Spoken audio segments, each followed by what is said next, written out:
That is gold from Jameis Winston. It's going to kick off the Week 13 Monday Night Quarterback Recap Edition. The Browns are in Mile High. The Browns are getting ready to multiply, and the Browns are getting ready to take down this win. We don't need to talk about any Saturday games or anything like that. Let me just go ahead and welcome the guests that I have that I'm privileged to chat with this lovely Monday evening. Mr. Malik, how you doing, sir? Got the Browns. You can see it right there. And then we got a little Great Lakes Christmas sale, baby. 'Tis the season. We're excited for some brownies, baby. 3-8 playoffs. Playoffs? Are we dead yet? I don't know. Yeah, I think we are.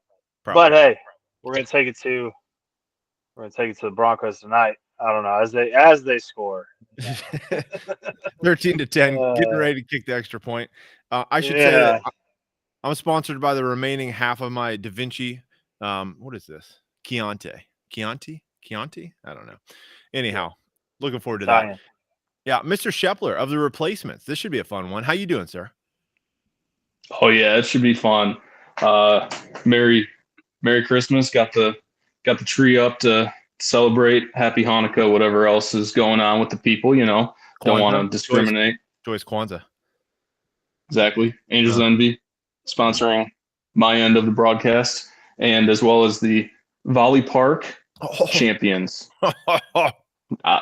It was just a coincidence that I wore this shirt. I have a lot of Volley Park champion shirts, but I'm not mad at it. We might get into some more talk about becoming champions later in this episode. A little foreshadowing. That's a little tease. I think we like to see. I love the Christmas tree in the background. Kudos. That's a nice full, some kind of a fir, maybe. I don't know. It's a little grainy, but that's a tree, man. That's a big one. And I thought, by the way, my jiu-jitsu white belt was a power move in the background. But I'm telling you what, he's got the champion from the Volley Park shirt and that giant tree. It's going to be hard to keep this a family show. That's just amazing stuff. How are we doing today, gentlemen? What did we think about Jameis Winston? Logan, I saw you snickering. I mean, Jameis is a walking soundbite. So anytime we can get some Jameis clips, I'm here for it. I had a different song queued up, but then I saw that just surfing Instagram, waiting for Logan to join the chat that I hadn't sent him the link to yet. And I'm like, man, we just can't not lead with that. That's just too great. It's gold. It's just pure gold. Of course, gentlemen, we need to get to the recaps of what's going on in Week 13 as we've wound down the season and dove through this Monday Night Quarterback in these last couple of episodes. If you've been with us on that journey, you've seen the spreadsheet that we've been kind of playoff predicting with, and first in, first out, that sort of thing. We've tried to modify it and update it and keep it going, make it a little bit more user-friendly, make it a little bit more informative each and every week. So we've got a couple more tweaks for you this week. We'll get into that for sure. But before we do that, Drew, how would you feel, sir, about running us through the picks? Yeah, absolutely.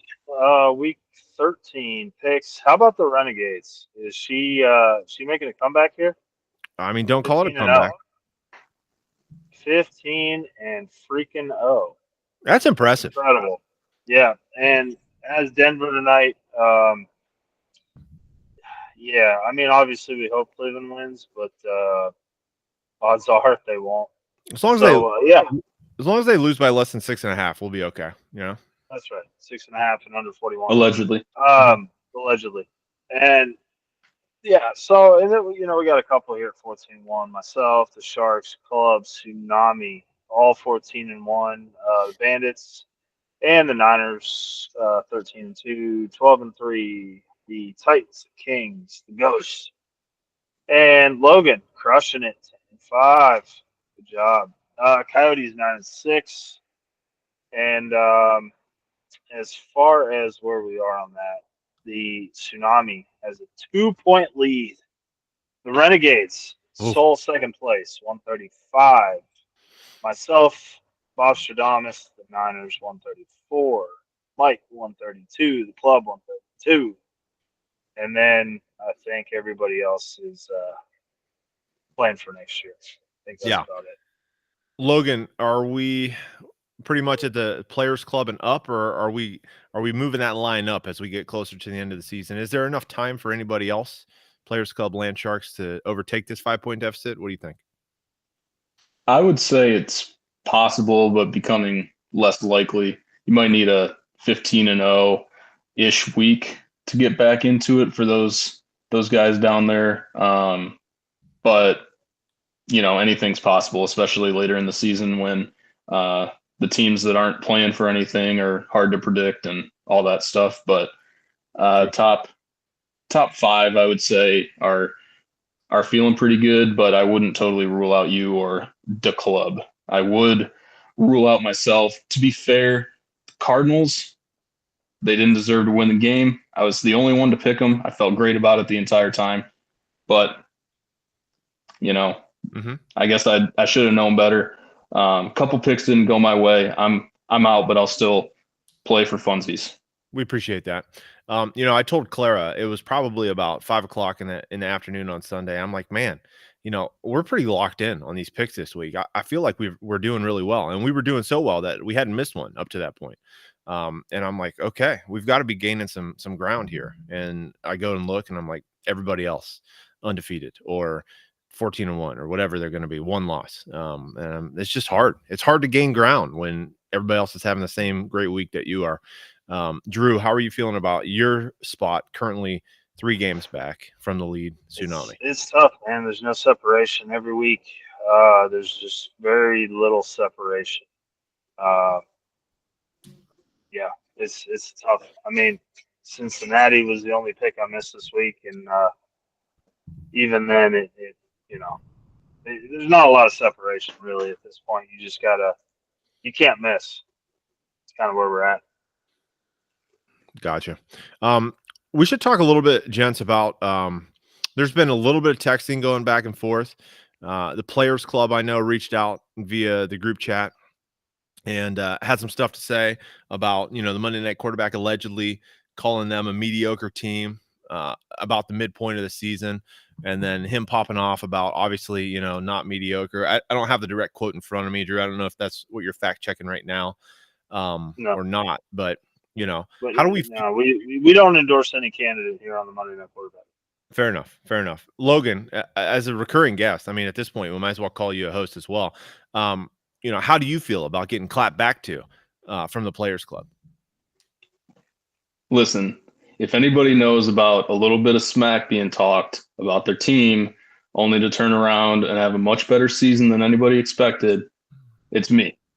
All right. If I had a little more time on my hands, I would have gone back through every previous episode, listened to all the times Drew said I was drunk drafting, or your dad said that getting married is bad for a fantasy football manager. Any of this. It doesn't matter. So props to the club for just getting it done, no fanfare, sometimes minimal point scorage, but I respect it. But that being said, you might want to watch out next week. What's going on next week? I guess we'll get into that. Drew, do you have any comment about the club or now the replacements clapping back as well? I mean, we've got friendly fire. We got a blue on blue going on here. No, Logan definitely junk drafted. That's all right. Well, it's okay. There's no problems there. That's fine. Yeah, it's you not can turn it around. You waiver wires. Things change. It's no big deal. Can it be offensive if it's true? I mean, Yeah, exactly. I just feel bad for the guys that were sober drafting and still ended up with a worse team. I mean, that's like a double whammy. I love it. I don't know if we were sober. I don't think if you're drafting sober, I think you're doing it wrong. Buzz drafting, maybe. I think Mike and I might have been buzz drafting. So I could definitely see that. Yeah, and we were definitely distracted drafting as well with the 8 children in the background. Yeah, it's their fault. Yeah, so can we blame them? Yeah, absolutely. Do we want to talk about the matchup now between you two, or should we get into it as we go? I mean, I'll leave it up to either one of you.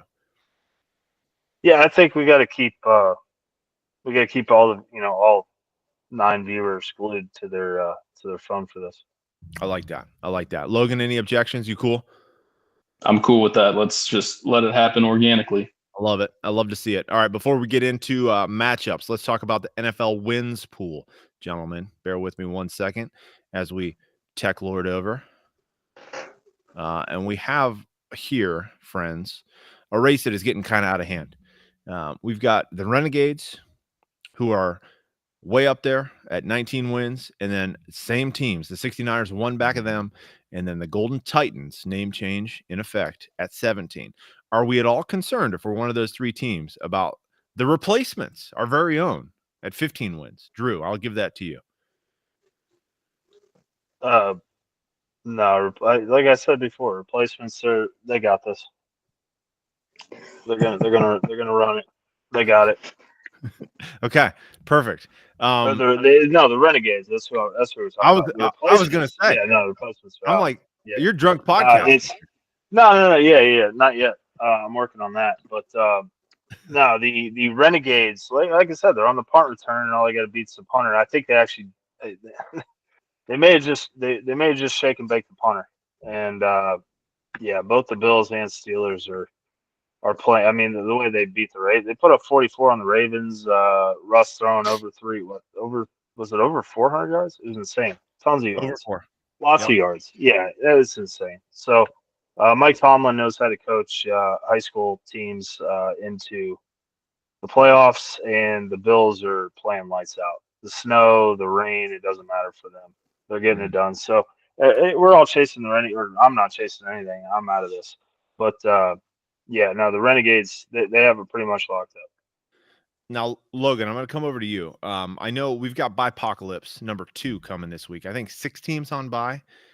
Do you know off the top of your head if any of these Eagles, Chargers, Lions, Bucks, Bills, Steelers are affected by the Bipocalypse 2.0?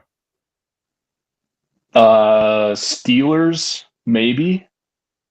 Maybe not. I don't think any of them are actually.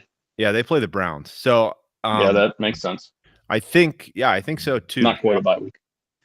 I couldn't come up with anybody off the top of my head, but I think you're right. I think all of these teams are playing. So let's go back. I want to dive into this a little bit. So the Renegades with the Bills and the Steelers, as Drew talked about, obviously the Bills are chasing that number 1 seed against the Chiefs. They're behind, even though they beat them. I think they're 1 game back. So they need to get the win.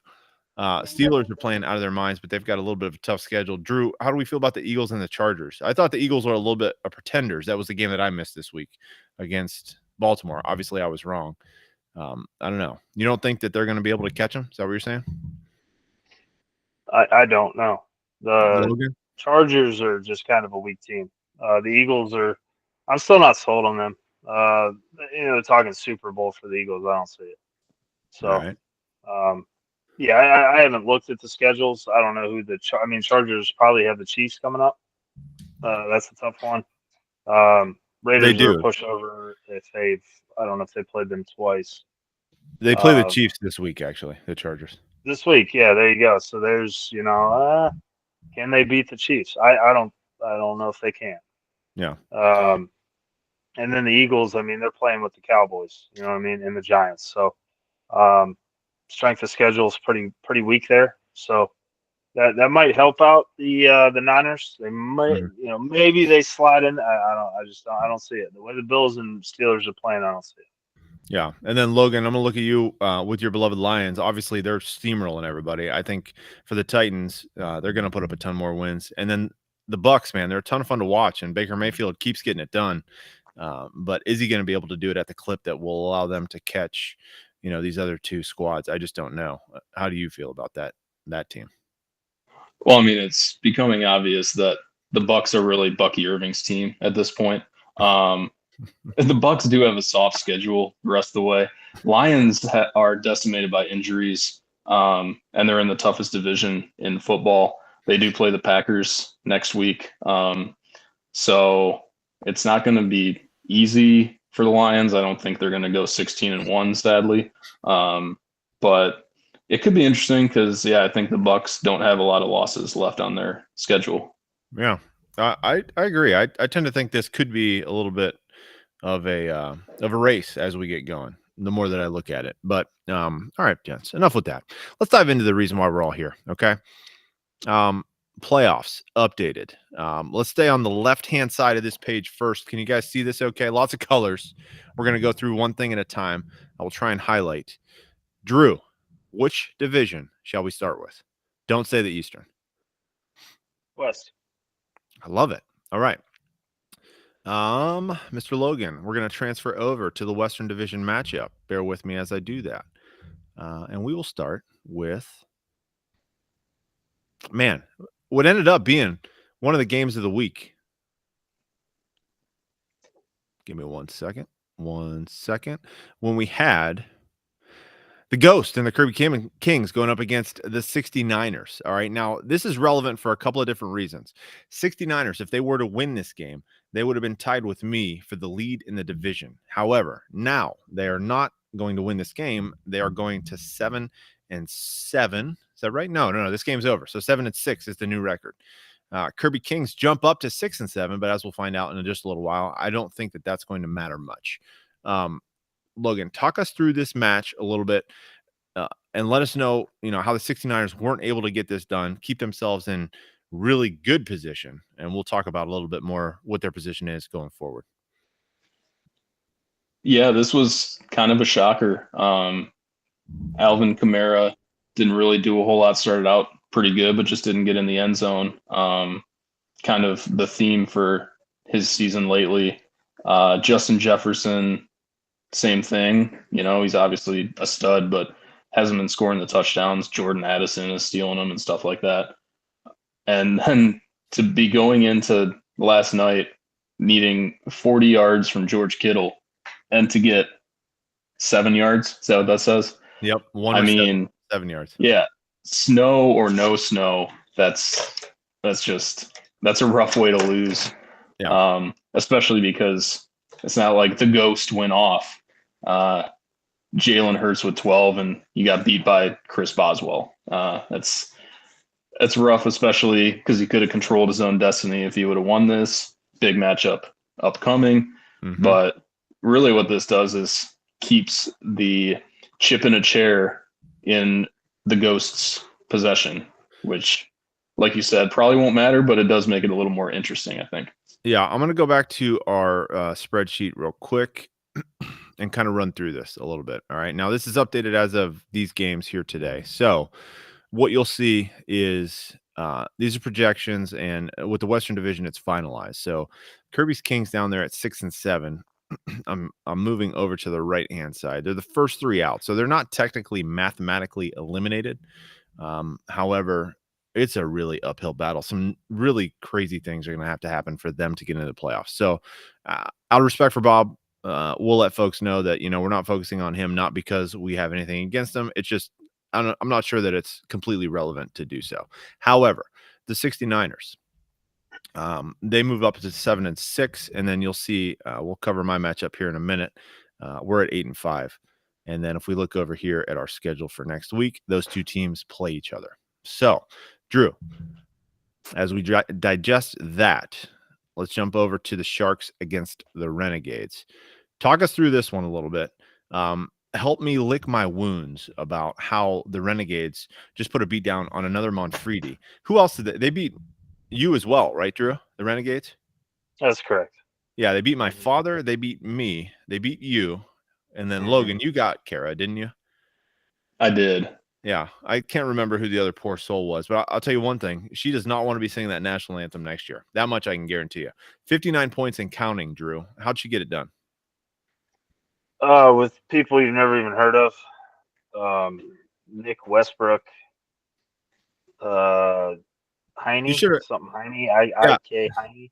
You should have heard my dad try and pronounce that name yesterday. Yeah. When we were over there. Canny. Yeah. Anyway, Mixon doing what Mixon does. Pacheco back did next to nothing. And then again, this guy, this dude, I know, yeah, he's been in the league 5 years. Not only has he been in the league 5 years, nobody's ever heard of him in 5 years. He's out of Indiana. I don't know if that had anything to do with their decision. Yeah, this guy puts up 15. It's hard to fathom. Like I don't know how you even start this guy, and then 15, 2 touchdowns. Sometimes luck just prevails, right? and Puka gets the touchdown. And yeah, your boy Derrick Henry is, man, and both our running backs, Jameer Gibbs and my David Montgomery, failed to get it done this week. Had a lot of carries, a lot of yards, a lot of everything except those touchdowns. Mm-hmm. So, and Zay Flowers, he started out, man. Did he have a catch the second half? He had one catch in the second half, I think. Did he? Or maybe it Okay, was in because the I thought second he quarter. was.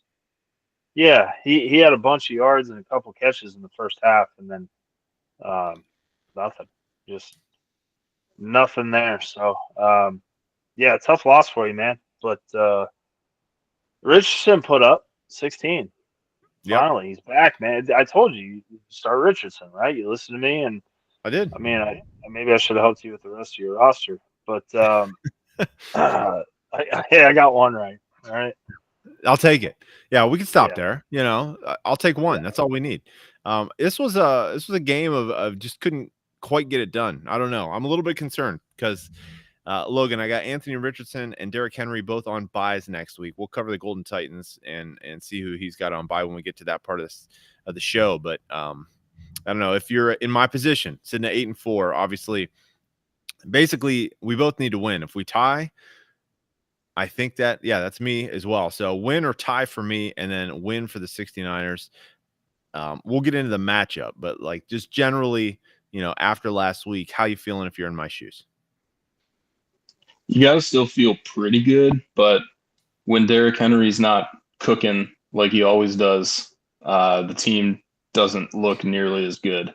And Kate Otten is not the savior, maybe that many people were saying that he was. Granted, he still did better than Will Dissly, so he has that going for him. But he's got Mike Evans to compete with now. You're playing Tony Romo's son at kicker, which is working out so far, but that guy looks like he can barely make a 40-yard field goal. So there's a couple holes on the roster, but if Richardson continues to somehow put up points despite being a terrible quarterback, and then Henry, I mean, it is December now, he's going to be fine, but it's a beatable team, as we saw by the fighting Renegades. And I should just add that it's obvious the Renegades were playing for Khalif Raymond this week. Khalif Raymond just went on IR. He's been holding a roster spot, clutching that roster spot on the Renegades, and her team really balled out for him, and you just love to see that. Yeah, you do, 100%. In defense of myself, so I'll say Derrick Henry is kind of. It seems like he's been getting the yards, hasn't been scoring the touchdowns. I feel like the Ravens bye needed to happen. Like it was overdue. The team needs to reset. They need to recharge. Obviously, I'm not going to have him next week, but I think that'll mean good things come playoff time, at least wishful thinking wise. Well rested, ready to go. Jameer Gibbs was on short rest, had scored 2 touchdowns the week before. Drew, if I'm not mistaken. Yes. And then a touchdown the week prior to that. So, I'm feeling like they played on Thanksgiving. This should be a regular week after that experience. So, I'm looking forward to another good game. I know they go up against Green Bay. It is at home, which is important in the Dome. So, all hope is not lost. But let's look at let's jump back to the 69ers real quick. And I'll tell you. So we got Lamar Jackson on bye. Alvin Kamara not on bye, already done, right? Give me 1 second. There was somebody else. I can't remember. It is not Kyron Williams. Help me out, gentlemen. Hold on, my thing's going crazy because the Browns scored a touchdown. Watch out. You got to love Is that. it Jefferson? No, it's not Jefferson. Maybe I missed.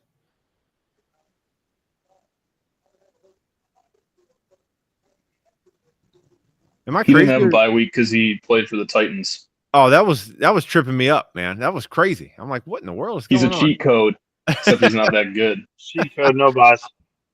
All right, so it's Lamar Jackson. That's who it is. So he's got Jared Goff coming in at home against Green Bay. And then, I don't know, take a look at his roster, take a look at my roster. How are we feeling about the matchup going forward? I can't remember who just spoke, but whoever didn't speak, go ahead. You're up. Logan, kick it off, man. You got this.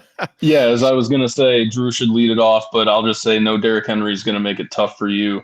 Although no Lamar is tough for him. He's got Jared Goff though. I mean, one of the NFL MVP candidates in my opinion. So it'll be a good game. I lean the Niners, but I don't feel very good about it. Okay, Drew, how you feeling? Yeah, he's gonna get T. Higgins in there playing Dallas next week. That's tough. I don't know who you get Hopkins out of there. I think. I mean, they're playing the Chargers. I don't know. I think you got to get Hopkins out. Jefferson playing Atlanta. Oh, they're not awful on defense, but they're not great. Taysom Hill. That's interesting. Is Taysom Hill playing the Giants? Out for the season. Out for the season. He is. Or okay. Do you really need two ACLs to play well against the Giants? That's why God gave you two, man. It's the Giants. Suit up, bro. Okay, don't play Johnny Smith though. Yeah, I know. I don't know how. Yeah, this could be the two tight ends started at the same time kind of game situation. But if he only had a worse team. We were talking three, weren't we? We were talking Taysom Hill and then Jono and Kittle. Yeah, and that was the problem. He didn't start enough tight ends this week. Yeah, I think. Actually what it was, but I mean, Kyron Williams obviously scares me because the man is a touchdown scoring machine. However, he hasn't gone absolutely nuclear since early in the year. Yeah. So happened against San Francisco earlier in the year with Lamar Jackson out. I feel like that takes away a huge home run hitter, which helps. Like you guys say, I think it'll be a close game. So we'll stay tuned. Jumping back over to the spreadsheet here. So obviously, if the Sharks win, we win the division, and we'll talk about what that means for the playoff standings. If the 69ers win, they win the division. More to be decided. Shall we go to the Central, gentlemen? We shall. All right, Mr. Replacements. Take a look there. Any argument or any questions about seedings and why things are the way that they are? My only question would be, why was I number one last week? Great question. Let's dive into the rules, shall we?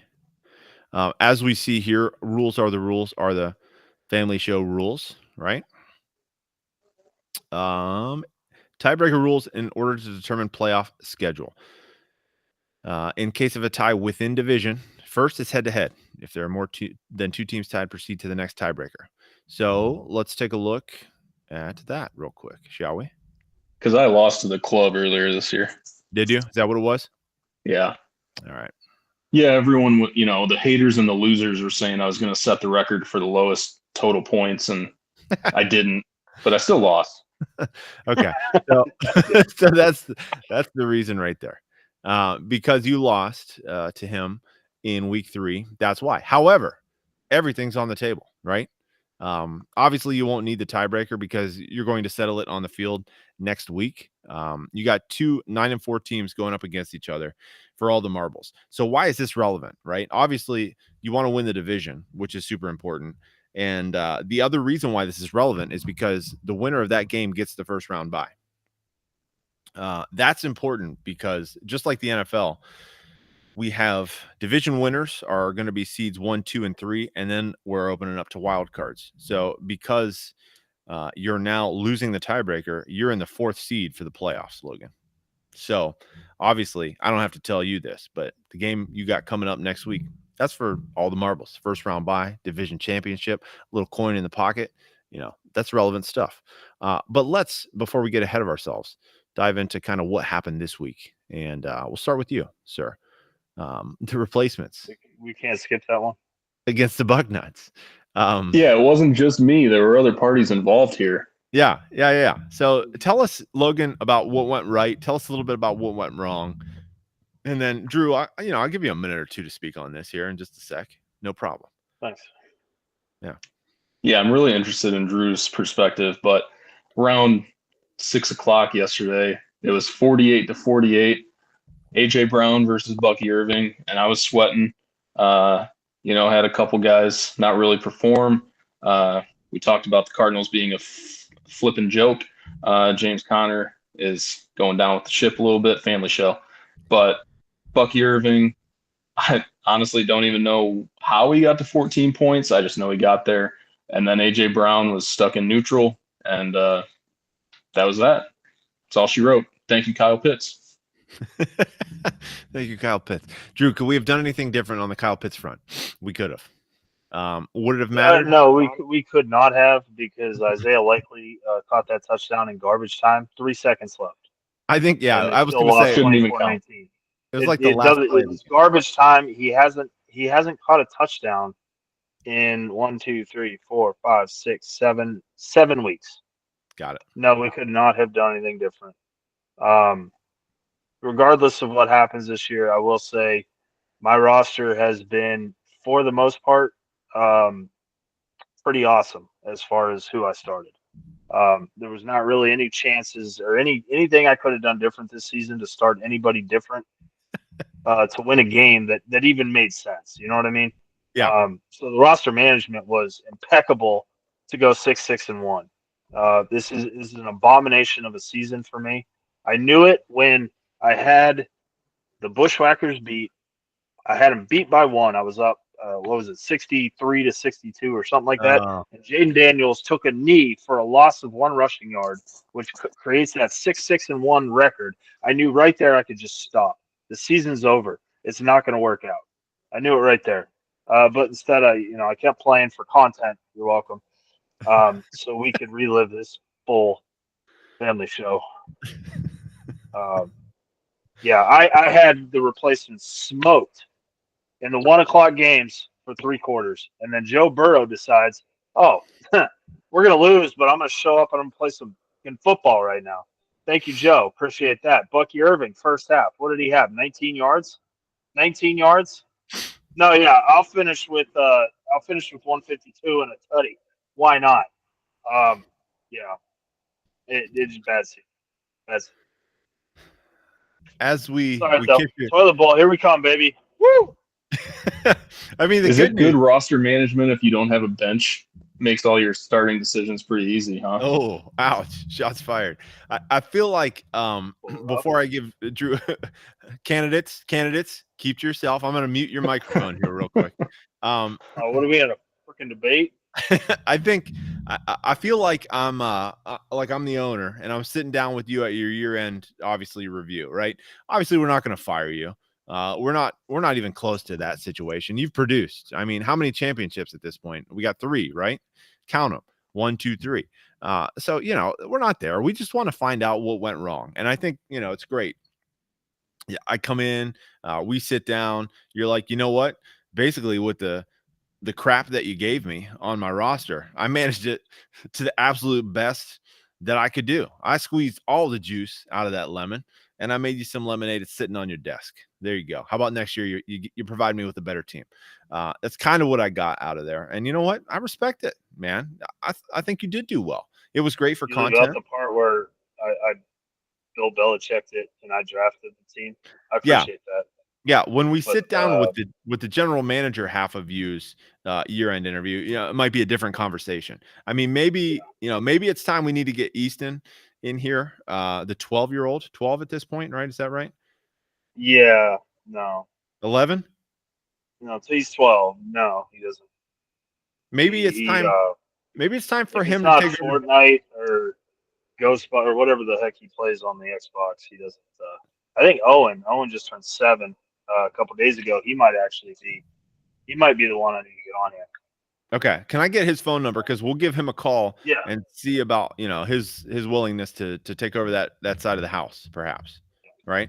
Well, I'll have him send you an email. All right, sounds good. Logan, obviously, we'll talk about the Bucknuts matchup next week, and we'll talk about what it means for the rest of the season. Mathematically eliminated at this point. Whoa! If he wins next week, he's 7-6-1. Yeah, he needs one of those other guys, Tsunami or the Titans. If they lose, they're 7-7. He's got a half game on them. Okay, so not a math guy. I'm not trying to fact check here, but right. Okay, so I was gonna say, it's all doom and gloom, Logan, and the season is over, and we're doing the year-end interview. Oh, and I've everything. seen this movie too many times. Yeah, but if you look at this trusty spreadsheet I got over here, first 3 out, sitting in the pole position, we've got the Bucknuts, who are in the 7th seed. And if you look over one column to the right, was number 6 last week, might just be able to jump up to number 6 next week. Let's see what happens. Maybe we put that Bill Belichick side of the interview on pause, Drew, for one more week. We'll see if you can get the team up for your matchup next week. We'll talk about who that is in just a moment. But you can put it anywhere you want. I have no confidence in this team. Okay, I'm telling you, they're bums. They're trash. They need to get their heads out of their rear ends because I'm tired of these guys. That's all I'm saying. Was this who was it? It wasn't D'Amico Ryans that called his team soft. Who was that this year? Singletary. Perfect. Oh, I was thinking of several years ago. Oh, who did it this year? Somebody did it this year. Oh, that was Gerard Mayo. That's who it was. Patriots. And they responded. Yeah. So maybe, Drew calling out the squad, maybe they're going to respond as well. But Logan, I mean, let's look at you, man. I can't tell you what I'm doing. Otherwise, it's not effective. Okay. All right. We got Lou Holtz. Calling us soft. We'll edit that last part out in post production so nobody knows the secrets. Perfect. Yeah. I need Jonathan Taylor to actually score some points this week. Yeah, that would be helpful. When that dude caught a touchdown, I thought I was screwed. Like, is this a full moon? It doesn't happen. But I was watching that game. I thought he was going to get 3 in that game. As an Anthony Richardson truther, I was watching that game and I was like, I'm not sure that he got in, and I still don't think that was actually a touchdown. But they gave it to both of us, Drew, and I wasn't going to complain about it. Yeah. So we're happy. You just wanted it on the half-yard line. That's you wanted it on the half-yard line because Richardson would have just stuck the ball out there and got that. I mean, yes, that would have been sweet. But counterpoint, I don't know how many wanted those 3 extra points. How many passing touchdowns is Richardson possibly going to have? I mean, 1. That's good for him. We'll take it. Logan, we've spent a lot of time on the the losing side of this game. We need to spend some time on the winning side of it. I'm checking my spreadsheet here. Let me just double check real quick. Yeah. So 2nd place in the division, currently sitting in the 4 seed. Obviously subject to change because of the giant matchup you have coming up next week. How you feeling about the game that was? How you feeling about your chances going forward in week 14? To put up 60 this week was a bonus because it didn't feel like it was that good of a week. Drew kind of alluded to some of those points being little garbage timey. Thank you, Mr. Burrow. But I don't know. I'm feeling it all counts, right? Yeah, it all counts except for Isaiah Likely's touchdown, which does not count. That did not count, correct. I think it was benching Tyreek Hill that really put my team over the top. I don't care that he scored and would have been better than a lot of my other guys. We needed him to take a breather, get his head right. I think maybe he'll be back in next week, but I can't reveal any secrets as we were just talking about. I was going to ask you. I was going to ask you about that, Logan, because they've got a fat matchup next week, if I'm not mistaken. Hold on one second. Yeah. Not really fat, I don't think. Jets, they can't score, but their defense is still decent.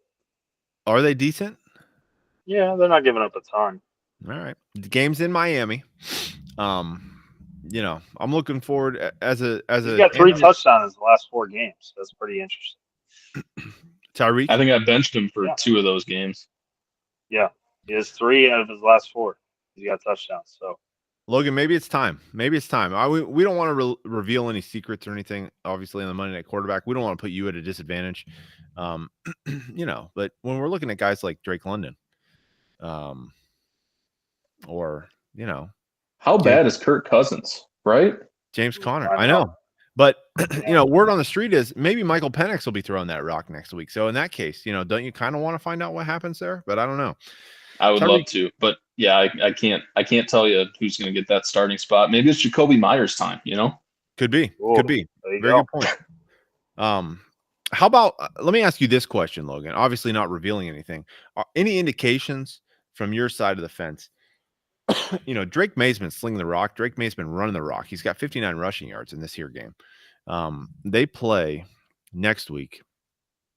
Nobody. So, great thing that I set that question up.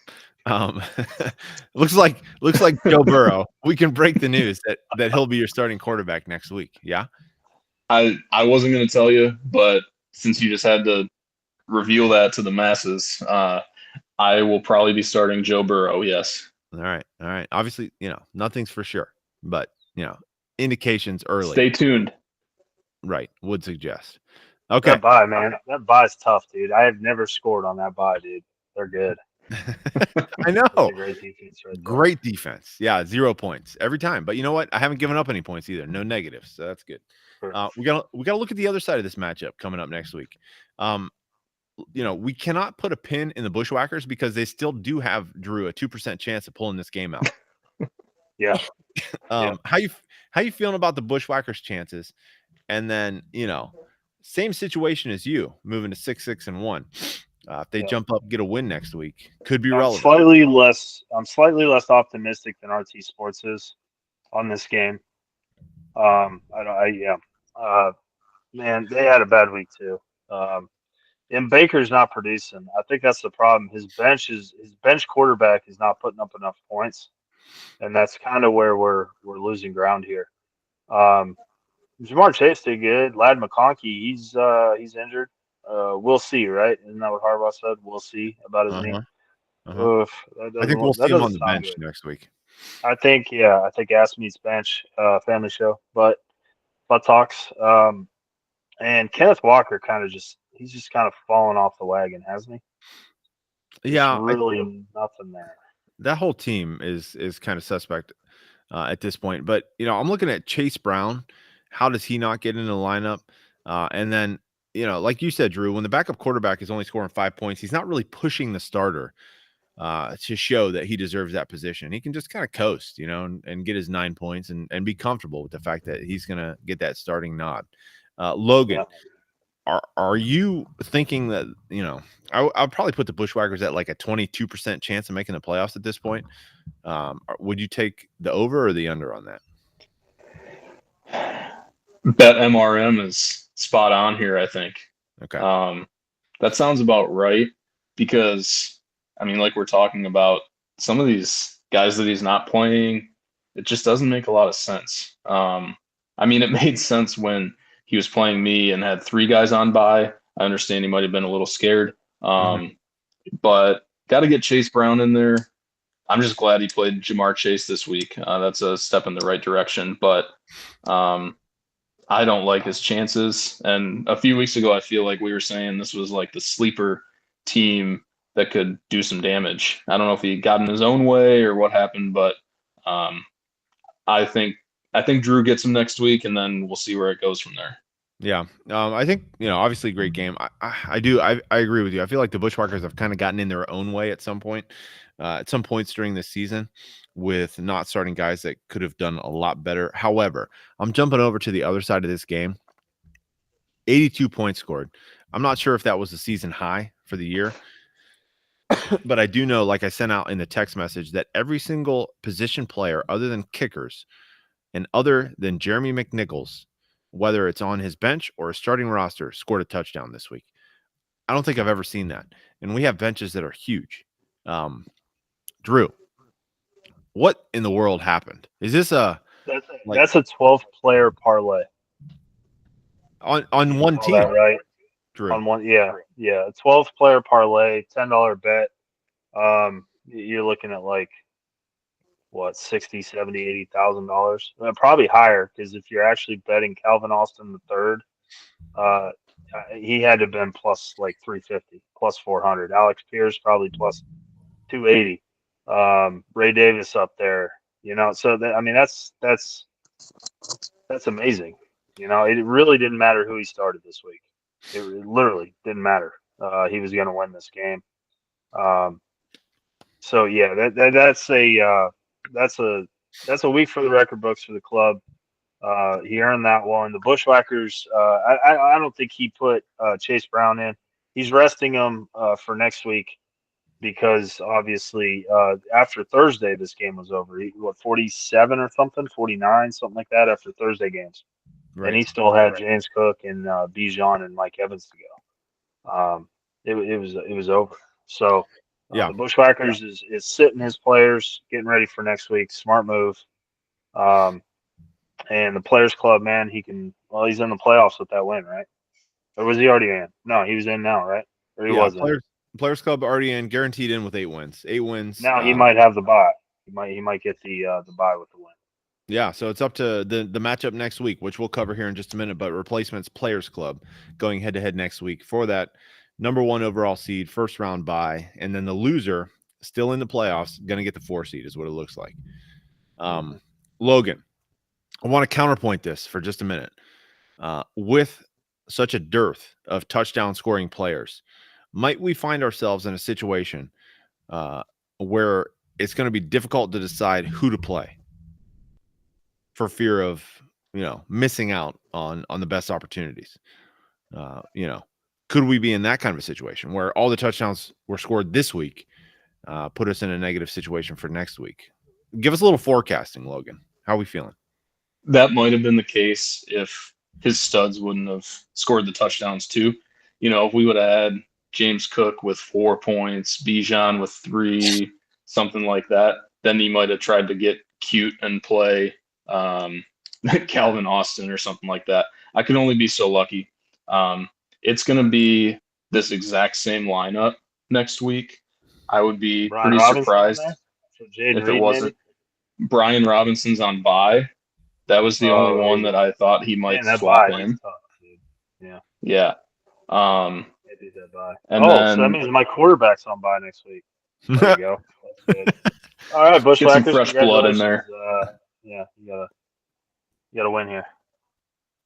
Logan, you were saying, what about Ray Davis, who's kind of flashed a little bit? Obviously, he's got James Cook as well, but Ray Davis played really well in that game last night.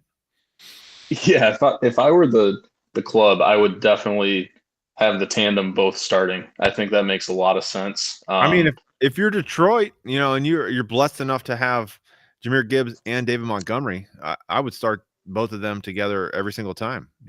I know you're not comparing David Montgomery to Ray Davis, dude. Or Jahmyr Gibbs to James Cook. I'm biased, but that's beside the point. It's going to be this exact lineup, and they're going to score 0 touchdowns because that's how fantasy works. Okay. I'm going to have to dodge Jake Bates, who's going to kick 6 field goals. Is that what it is? That's what I'm saying. Okay. Against his Packers. So when hopefully we have the opportunity to have the Players Club back on here. I know he's got some things he's working through. He's doing some house renovations and whatnot. But if we're fortunate enough to get the Players Club back on this year Monday Night Quarterback, I'm gonna have to listen to him talk about how you clap back at him again, Logan. But I guess we're gonna find out next week if you're gonna back that up or not, right? Well, I mean, it is what it is. We're gonna let our players do the talking here, and best case scenario for me, my Lions beat his Packers, the replacements beat the club, and we're sitting pretty over here and taking a week off. But it's fantasy football, If it doesn't happen, I'm still in the playoffs, so I can't be too mad about that for, my awful draft and stuff. Drunk draft, Logan. Yeah. Drunk draft. Yeah, and I'll let you know I shot a 77 on the golf course that day, so it ended up being a pretty good day. I'll tell you what, man. For a drinking man, that's not a bad score.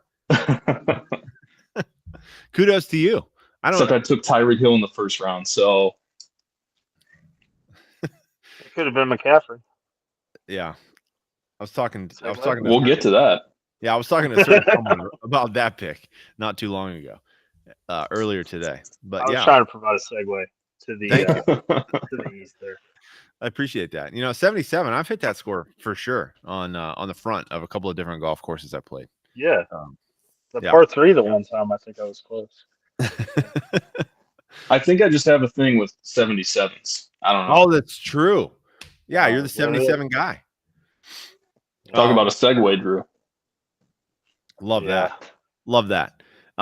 Gentlemen, we got to get to the Eastern Division, and I'll let you know that I put this current up 10 points, down 10 points together before the game started today. And luckily for me, that hasn't changed, friends.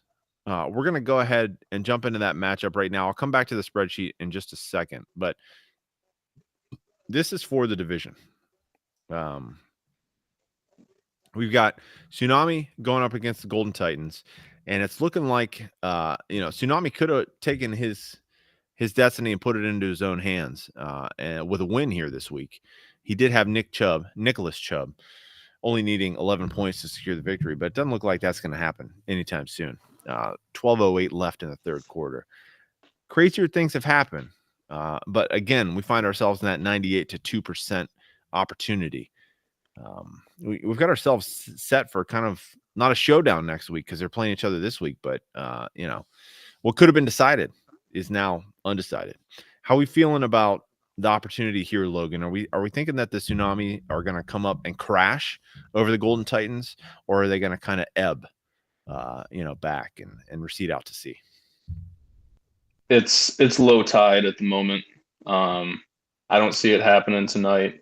And would the Titans have the tie break if they do end up tied? So let us go back. What did we say? Head to head first, right? Yes. Head to head first. But they would have played already earlier. Yeah. So let's go to the Titans. Where are they? Golden Titans over here. So they played week 2. Golden Titans lost week 2. So that would mean if they win week 13, now head to head is tied. So let us tech lord over to the rules one more time. Number 2 would be second best record against teams within division. So what's your divisional record? Let's go over here and find that out. We've got Tsunami at 4-0 currently. Golden Titans at 3-1 currently. Well, if Titans win, Tsunami loses. That's going to be a 4-1 for both of them. Back to the rules, friends. This is great. Third tiebreaker within division. Total points. I went through this. And the Titans would almost surely have that. Let us find out. Golden Titans 653. Tsunami 579. That's why when we're looking over here at our spreadsheet, we got the Titans ahead of the Tsunami. There's a lot to get through. So it all comes down to next week, gentlemen. And we're going to drive down to our color-coded segment over here, right? Tsunami against Bandits, Titans against Coyotes. We're going to get there. Let's not jump the gun too much. But obviously, if everything holds, they both win. Titans get the division. They move forward, go and into the playoffs with the third seed. 8 and 6. Yeah, right? Yeah. No, could be the second seed, depending on who wins between the Sharks and the Niners. So everything's in. Oh yeah. Everything's in play there.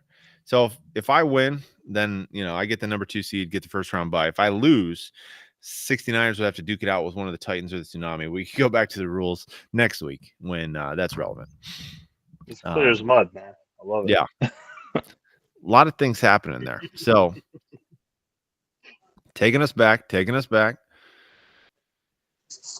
right, Tsunami and Titans. A little quick segue there is the Josh Allen touchdown where he threw the touchdown and received the touchdown. We're aware of that, right? Yeah, isn't that amazing? And what's more amazing? That is not the first time that's happened in the NFL. I think it was the 4th time that's happened in the NFL. Is what I heard. Yeah. That was insane. It was insane. Logan, did you see that happen? Yeah, that was ridiculous. So I've never seen it on a lateral like that though. Yeah, I haven't either. For those who didn't catch that play, Josh Allen drops back to pass, rolling out to the left, throws behind Amari Cooper. Amari Cooper snags it with one hand as he's getting tackled, strong enough to stand up, regain his composure. Josh Allen's like he's rolling out to the left, so at this point he's like right behind him. He's got the hands out like ball, hit me, I'm open. Amari Cooper laterals it back to Josh Allen, finds the pylon, scores a touchdown. No receiving yards. However, like Drew said, passing touchdown, receiving touchdown.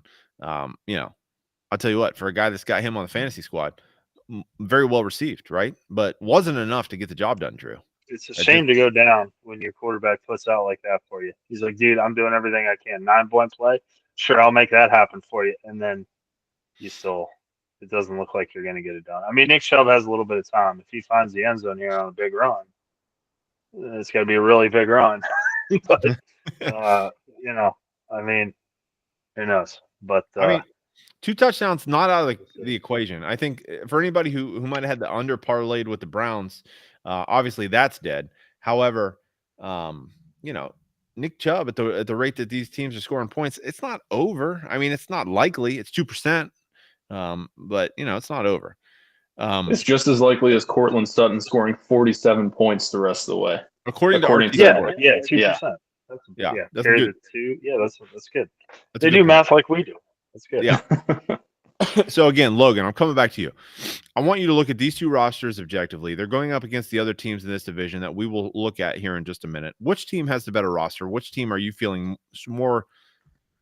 Which team are you feeling stronger about that has a better chance to get the win next week, get the division, and maybe compete for the number 2 seed overall? Which is kind of hard to believe, but true. I don't think we have to look any farther than comparing the RB1s on each team.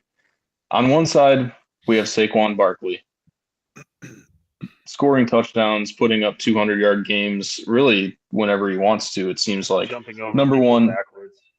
Yeah, just making stuff up as he goes. Number 1 RB, even better than Derrick Henry. On the other side, we have Christian McCaffrey.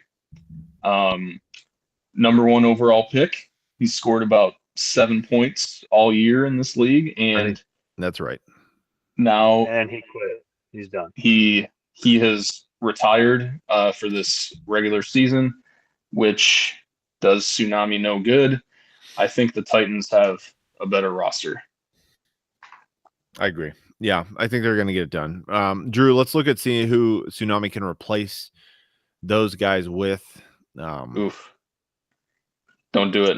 Dobbins, where's Dobbins at? He's on the IR, right? Yeah, he's also out for a bit. He's out. Tank Dell, they're on bye. Can't do that. Yep. Bye, man. That's a killer.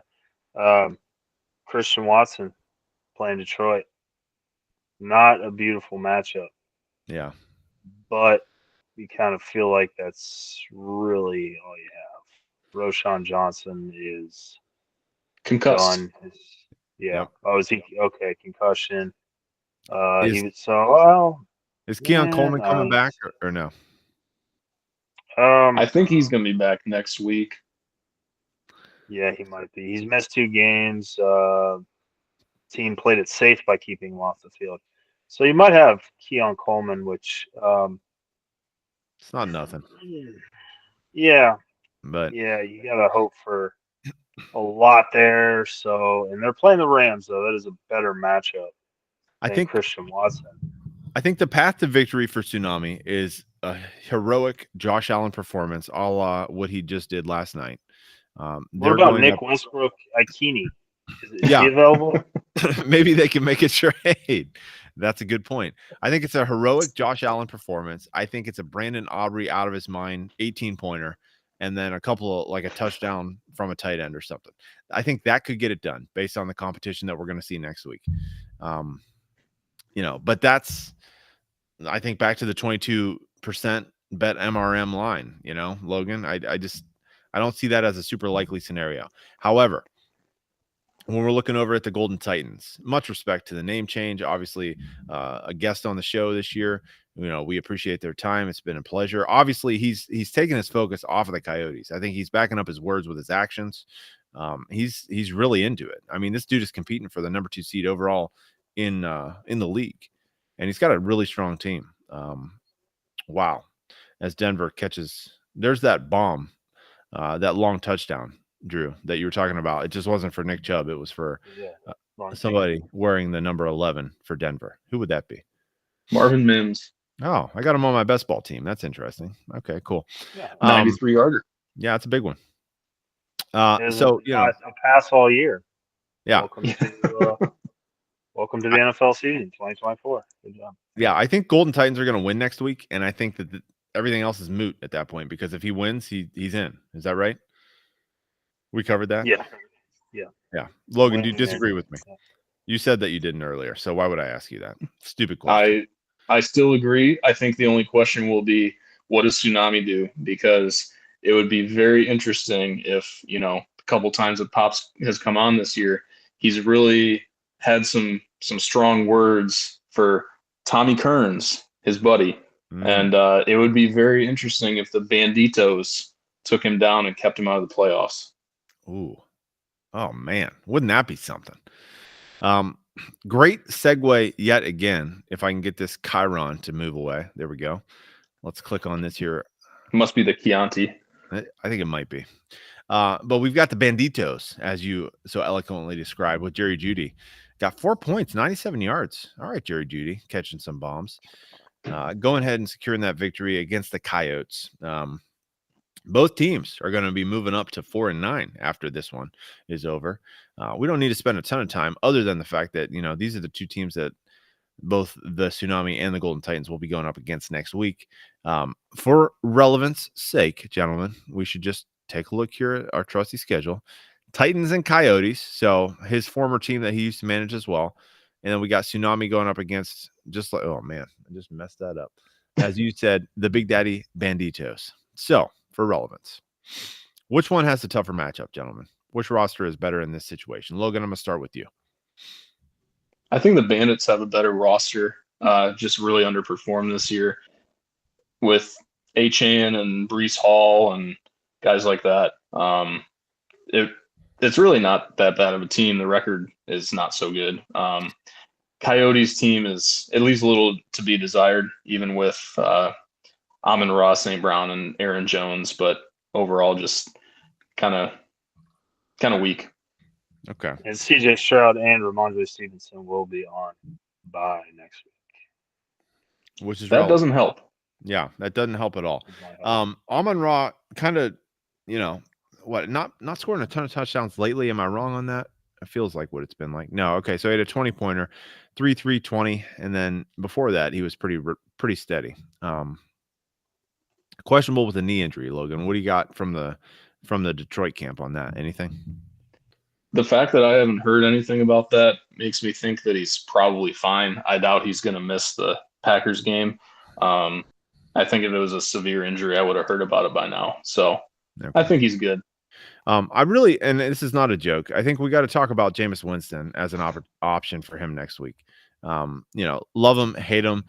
We love his pregame speeches, obviously. I guess he is going up against Pittsburgh, but the man is scoring points. He's moving the ball. They're getting stuff done. Maybe something to consider for them for next week. Why not? Yeah. Jordan Mason. Oh, he's out, right? Hurt on IR. So I'm gonna just glaze over that topic. We don't want to give away any waiver wire advice to anybody on this. Definitely don't want to do that. We'll just go ahead and rewind that right quick and edit that out. Who might we start down here? Anybody? Drew? Tucker Kraft. I mean, one of the 5 kickers on roster. It's going to be rough. Yeah, I think I would tend to agree with you. So, I mean, everything's he coming got up. a carry for 4 yards. Is he back? Who got a carry for 4 yards? Zeke. Zeke. Yeah. Feed me. No. Feed me. Feed me. Yeah. He's not getting fed, and it's going to be a rough week for the Cavs. Everything's coming up Golden Titans. As my goodness, the Browns. Jerry Jeudy. We're going to see an update here in just a second for the Banditos as Jerry Jeudy runs it in. Drew, whoever had the under allegedly was not, not on the right side of that. Not well in tune to how this game would play. No. Remember when Monday night unders used to be a thing? I do. All the way back to last year. We allegedly may have cashed in on this. I'm looking at the other side of it, Drew, and it looks like the Banditos. Do you agree with Logan? That's a more formidable matchup. I think it's the road for Tsunami is getting tougher. It is. Jordan Addison's playing well. Pickens has a few touchdowns in the last few games. Russ has thrown for a crap ton of yards. Jerry Jeudy, with Winston, he's playing pretty good. So, the Tsunami is going to have a tough time. Tsunami, right? Playing Bandits? Yeah, it's going to be tough. Yep. So, that's a tough matchup. That's going to be, especially with McCaffrey, which that might actually help his roster because you keep playing McCaffrey and he really wasn't doing much. So maybe getting him out will help, but we'll find out next week. Yeah, I've been saying this all year. I think that the Bandits have an actual strong roster. I think George Pickens has come on. I know he didn't catch a ton of balls, but he seems to be catching a lot of touchdowns lately. Addison was going kind of crazy lately, as you alluded to. Maybe not a ton of touchdowns. Okay, that was an oversight on my part, but he does have 3 in the last 6 weeks. Addison as well has been putting up some points, 14, 9, 1, and 8 in the He's got last 3 in his last 5. 3 Yeah. touchdowns in the last 5 games. So, we're talking about a toilet bowl team here, but still, I think that the roster is better than what the record states. I've been saying that all year. And another thing that we can't overstate is that he's got both Breece Hall and his backup. So we got the handcuff for the non-starting running back, which is something that we can't gloss over, gentlemen. We just can't do that. And I realized I wasn't sharing this tab the whole time. Thanks for that heads up. Appreciate it. You were doing a good job narrating.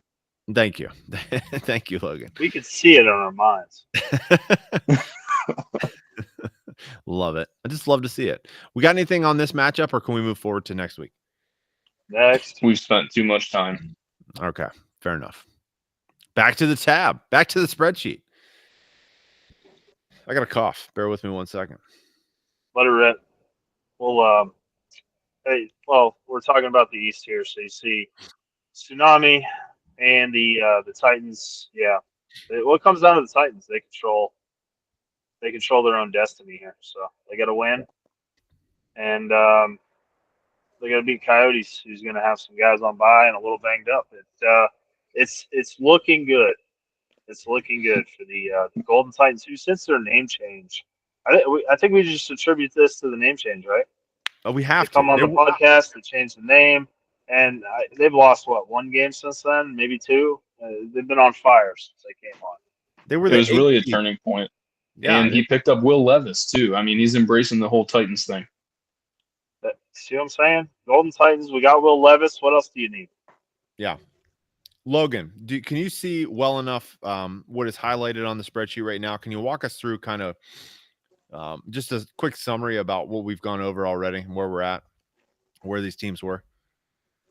Yeah, if your team name is highlighted here, it means you still have at least a chance to make the playoffs. So congratulations. We have the Players Club and the replacements playing for the number 1 overall seed next week. We have the Sharks with a win. They get the number 2 seed. If they lose, things get a little weird. And we got eyes on upset alert in Banditos country and Coyotes country. The Titans could sneak up and get the 2 seed. The 69ers could get the 2 seed. If Drew beats the Whackers, he could sneak in. If the opposite happens somehow, the Bushwhackers could sneak in. So really, there's a lot on the table. We haven't really addressed the Kirby Kings' path to making the playoffs, which means that it's pretty unlikely. But, thanks for playing. The best he can do is 7-6, and I think at this point we have 1, 2, 3, 4. It could come down to a tiebreak. Yeah, it really could. I mean, it's not impossible. I just don't want to go through the mental jiu-jitsu of trying to figure out how that could happen right now. What about this? Hear me out. Drew and the Whackers tie again. Wow. So they go to 6-6-2. Who says no to that? Yeah, I mean that's content gold, Drew. I'll see what I can do. Good news is at least it won't be Daniels taking the knee this time. I think you both just said the same thing. Thanks. Wouldn't be Trevor Lawrence either. R.I.P. He's coming back, man. I'm confident. I'm gonna start him with confidence that I love it. He will get blasted again in the first quarter. Did you see that? That looked bad, dude. Speaking, I mean, we talk NFL here. That was. It's tough because all you see is the defender come in, and I'm not going to pronounce his Middle Eastern name. I'm Syrian. I can call him bad words, but he comes in and just like he flying in there. I mean, could he have pulled up? I didn't. Could they zoom the camera out a little bit so you can actually see the play a little bit? Everybody's saying he couldn't have pulled up. I don't know, but I don't know if you guys saw that. It was like a spaceship coming in from. It was like frame by frame. It was like he wasn't there. He wasn't there. He wasn't there. Dead. Trevor Lawrence. Yeah, that's what I'm saying. That guy was moving at like 21 miles an hour, and they're like, yeah, he could have pulled up. I'm like, I don't know. Yeah. You're aiming for the middle of the body anyway, because you can't go high, right? So as soon as that guy leans back, you're like, well, crap, sorry, hate it for you, bro. And then bam, you just blast them. It's like, Yeah. sorry, nothing It's I can tough. do there. I mean, I don't know. That's always a tough situation. We've heard from defenders when the quarterback is getting ready to start to slide, and then they're on their way in already on defense. Like it's difficult to let up, but I don't know. That seemed aggressive from a layman's perspective. It was a bad hit. I mean, Trevor Lawrence did everything, but seized up, man. And his whole body just went hit tight and limp, and it was ugly. But hopefully he'll be back next week, so I can have a quarterback. We'll see how that goes. Wishful thinking, I think perhaps. Mac Jones. Mac Jones, yeah. Mike Jones. Mac Jones. Logan, I saw you in my mind scratching your head about Drew's Syrian comment. I want to let you know that was not a joke. He actually does have Syrian ancestry in his blood. I wasn't actually scratching my head. I think I just turned away and was kind of laughing at it. It was a very well delivered statement. I'm here. So I was gonna try to say his name, and then I was gonna say something inappropriate. Family show. No, that was very respectful. Very respectful. Thank you. I do what I can. But he does. Drew, it's your mom's side of the family, right? It is. I am half Syrian. There's a store up in Cleveland, Ohio. Every time we're there, I call it the terror store. We gotta go to the terror store. We get the pita bread, the hummus. It's great, man. It's beautiful. Yeah, we love it, man. I can confirm the food. The food is amazing. We do it for Thanksgiving. We do it for Christmas. We do all the, I knew what hummus was before, it became a hip thing, So I take pride in that. Spoken like a true Syrian. I love it. I can confirm that Drew has brought that pita and hummus to my house. I do not like hummus as principle. I just don't love the texture. However, I tried that stuff. It was pretty good. It's pretty good, right? Yeah. Yeah. If you're up in Cleveland and you come across the terrorist store, stop in and check it out. It's pretty good. You got to check it out. It's safe. I've been there. It's 100% safe. Very friendly guys there. We love them. Very nice. We checked for any IEDs in there or anything. AKs. It's good. We're good. Everything's good. It's kosher. Well, not kosher, but you know what I mean. Perfect. Speaking of kosher, speaking of kosher and good, we're just digging that hole right now. Yeah. Speaking of kosher, get the timestamp on that. We need to make sure that clip is just saved forever. Yeah. Quickly, we've talked about this quite a bit, but I've got to color coded our schedule for next week as 3 different categories.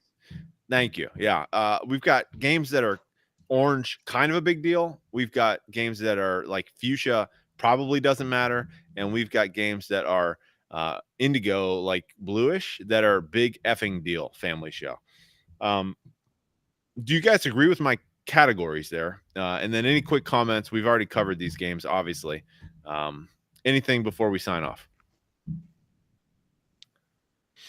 No, I agree with your color coding. Yeah. That was we ambitious. Just like to pause and say the same thing at the same time. That's good. Yeah, but I agree because the games that are going to decide the buys are in whatever color that is. Teal, what'd you call it? Indigo? But that's not right. Yeah. Indigo. Yeah, we don't fact check. Yeah. Isn't indigo purple? I don't know. We don't fact check. I don't know. There's a lady that works for us sometimes. Her name is Indigo. She's a nice lady. I don't know. Shout out to Indigo. It's in the rainbow, right? Yeah. Indigo. Or is that violet? Violet's in the Roy G. Biv. Indigo's in the rainbow. Roy G. Biv. It is, but I still don't know what color it is. Okay. So as far as big effing deal games go, we've obviously got the Players Club and the replacements. That is going to be spot number 1 in the quad box right up here. And then we've got the 69ers and the Land Sharks in spot number 2 of the quad box right down here. And then, gentlemen, we got 3 games to choose from to put in the other top right quad, lower right quad for the quad box. Are we going Tsunami Banditos? Are we going Titans Coyotes? Are we going Bushwhackers Bucknuts? I feel like for content purposes, Bushwhackers Bucknuts probably right up here. Logan, agree, disagree? Yep, we got to have that one, and then the other one is Tsunami and the Banditos for me. All right. The Titans should be good to go, right? So Yeah. I feel like that matchup, even though it weighs heavy on the season, it's not as stellar a matchup, right? Yeah. I think down here we've got a rotating quad box participant, number 4, of whichever game is closer, right? If the Titans win, they're in. So kudos to them. All these things, gentlemen, we will discuss and find out and talk about next week on the Monday Night Quarterback Week 14 recap edition. We'll see what Jameis Winston has to say as a pregame speech before that one. We're not getting any predictions? Oh, let's do a prediction. Yeah. All right. Let's go game by game. Drew, you brought to you by Great Lakes Brewing Company. Love that. And running low Chianti and pretty. Thank you, Angels Envy. Yep. There we go. Let's see. We got Bandits. We've got the Titans. We've got the. So we've already talked about this one, right? Yeah, Bandits and Titans. We all agree. Any dissension there with those two? I'm good with that. All right, agree. We're good there. Club replacements. That's like I don't have a quarter in my pocket. I don't know how to call that one.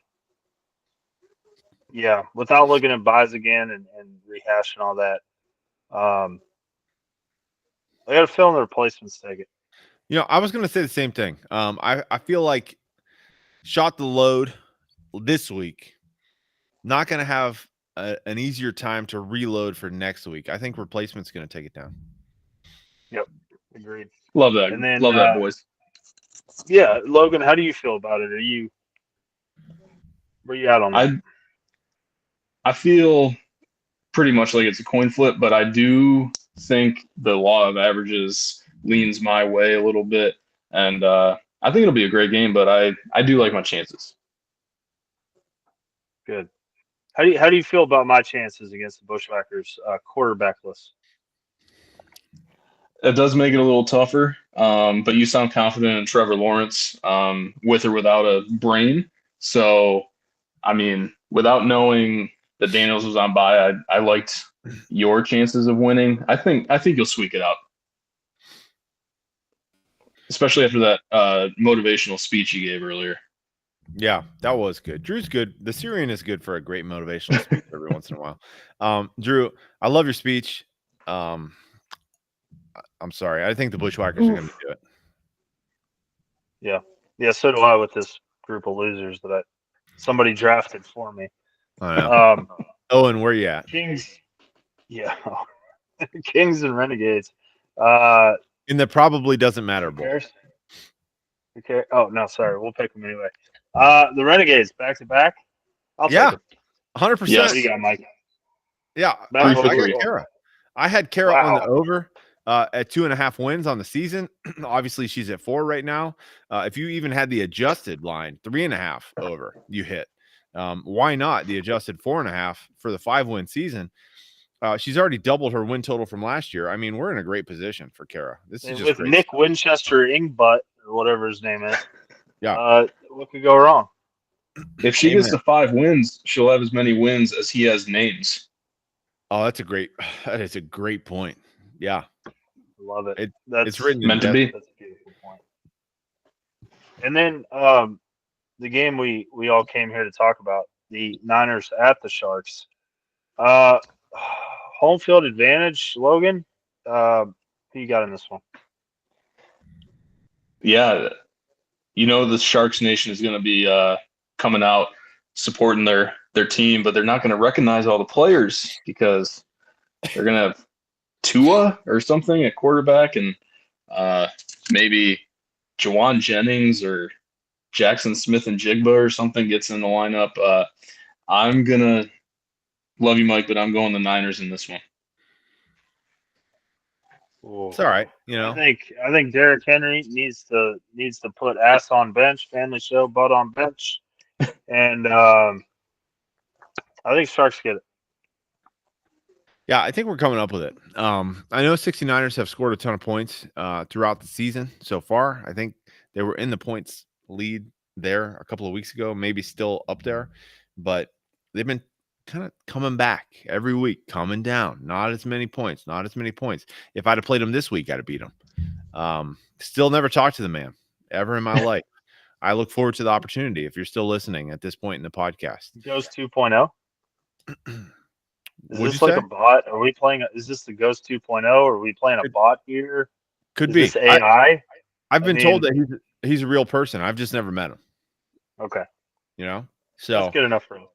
Yeah, but if it is a bot, like I like my chances, 100%. We'll see if AI is trained to start 3 tight ends.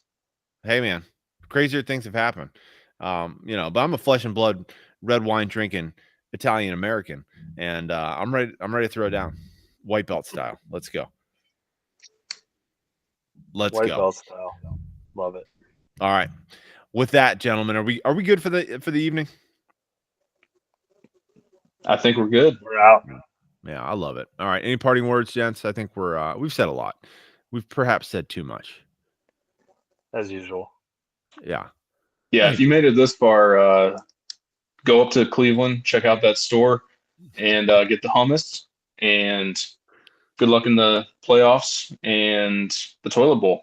Yeah, that's right. Hey, we can't forget about the toilet bowl. We'll have more to say about the toilet bowl next week when we have a better idea who's participating. Next week, I definitely want to talk about predictions for the playoffs. I want to talk about predictions for the toilet bowl. And then there's been one change that we have talked about on this podcast, I think a few weeks ago, about the playoff bracket or some kind of playoff. I don't know, whatever. I want to host that and offer that up to anybody that wants to participate. That we'll do an actual NFL playoff bracket, or you do a little trial run this year. Yeah, some kind of contest, and kind of see how it goes. So, are you guys any objections? Any interest in that? Yeah, I think we like it. We'll cover that more next week. We'll get on that. All right. Yeah, sounds great. All right, good deal. Until then, coaches, good luck in week 14, the all deciding. We came here, the Browns, to multiply, to justify, to rectify the score that currently stands. 3-point deficit for the Browns. But who knows? Still got a chip in a chair, still got some game left to play, still got a week left to decide who's going to be in, who's going to be out. Until then, we'll see you next week for the Monday Night Quarterback.